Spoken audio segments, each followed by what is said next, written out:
गहरे जंगल के किनारे बसा था एक छोटा सा गांव, जहां रहता था एक गरीब लकड़हारा रघु।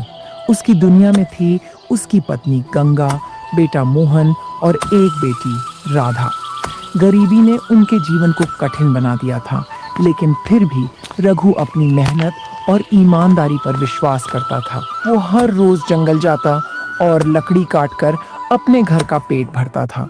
बाबा, आज कुछ ज्यादा लकड़ियाँ काट लाना, माँ कह रही थी घर में आटा खत्म हो गया है। और बाबा, मुझे जलेबी भी चाहिए। ठीक है बेटा, आज मेहनत ज्यादा करूंगा। ऐसा बोलकर रघु जंगल के लिए निकल जाता है, लेकिन आज जंगल में बहुत सख्ती हो गई थी। पेड़ की रक्षा के लिए पहरेदार भी लगाए थे। तभी एक पहरेदार, रघु, तुम्हें मालूम है कि सरकार ने जंगल से लकड़ी काटने पर रोक लगा दी है। साहब, मेरा परिवार भूखा है, सिर्फ 2-3 गट्ठर ही ले जाने दो। नहीं, अगर फिर से पकड़े गए तो जेल में डाल देंगे। रघु मायूस होकर घर लौट आता है। गंगा उसे देखती है और चिंता से भर जाती है। रघु, क्या हुआ, आज तुम खाली हाथ लौट आए? क्या बताऊं गंगा, आज पूरे जंगल में पुलिस वाले फैले हुए हैं।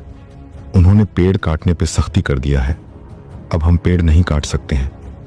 रघु की बात सुनकर गंगा की आंखें भर जाती हैं और उदास होकर रघु से कहती हैं, रघु, कोई और काम देख लो, बच्चों को भूखा तो नहीं रख सकते।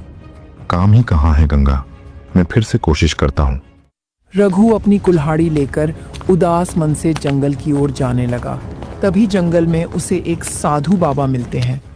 क्या हुआ बेटा, क्यों दुखी हो?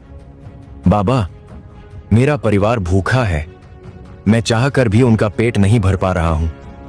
अगर सच्चे दिल से अपने परिवार का भला चाहते हो तो जंगल के सबसे गहरे हिस्से में जाओ। वहाँ एक जादुई पेड़ है, लेकिन याद रखना उसकी परीक्षा भी देनी होगी। रघु कुछ संकोच करता है, लेकिन फिर अपनी कुल्हाड़ी उठाकर जंगल के अंदर चला जाता है। थोड़ी दूर जाकर उसे वो रहस्यमयी पेड़ दिखाई देती है, जो पूरे सोने की पेड़ होती है। रघु उस पेड़ की एक टहनी को तोड़ने लगता है। तभी उस पेड़ से आवाज आती है, रुको मनुष्य, अगर लालच के लिए मेरी टहनी तोड़ोगे तो तुम्हारा सर्वनाश होगा। लेकिन अगर तुम अपने परिवार के लिए यहाँ आए हो तो सच बताओ।